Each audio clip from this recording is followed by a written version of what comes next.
ভোটের আগে বাংলায় এসআইআর এর নামে এনআরসির চক্রান্ত ফের চড়াশুর তৃণমূল নেত্রী মুর্শিদাবাদের সভা থেকে নিশানা শাহকে।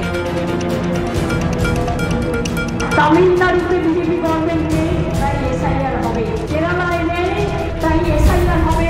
বাংলায় নেই, তাই এসআইআর করতে হবে। আসামে কেন এসআইআর হবে না বাবু? ত্রিপুরায় কেন হয় না?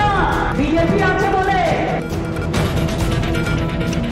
বিএলওদের পাশে সুপ্রিম কোর্ট। অতিরিক্ত চাপে মৃত্যুর অভিযোগ, প্রয়োজনে আরো বুথ লেভেল অফিসার নিয়োগ, তাহলে চাপ কমবে পর্যবেক্ষণ প্রধান বিচারপতির। কেউ অব্যাহতি চাইলে গুরুত্ব দিয়ে দেখার পরামর্শ রাজ্যগুলিকে।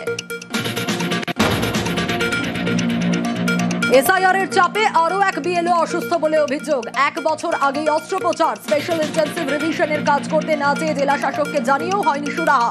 গুরুতর অবস্থায় হাসপাতালে ডোমজুরের বুথ লেভেল অফিসার। বিএলওদের কর্মসূচি, দফায় দফায় উত্তেজনা। এসআইআর এর কাজের চাপের অভিযোগ। মৃতদের পরিবারের একজনকে চাকরি সহ একাধিক দাবিতে সিইও দপ্তরে অভিযান। পুলিশ আটকাতেই ব্যারিকেড ভেঙে এগোনোর চেষ্টা, তুমুল ধস্তাধস্তি। কেন্দ্রের ওয়াকফ আইনের বিরোধিতায় ফের সরব তৃণমূল নেত্রী। রাজনৈতিক স্বার্থে বিভ্রান্তি ছড়ানোর অভিযোগ। বহরমপুরের সভা থেকে সম্প্রীতির বার্তা মমতা বন্দ্যোপাধ্যায়।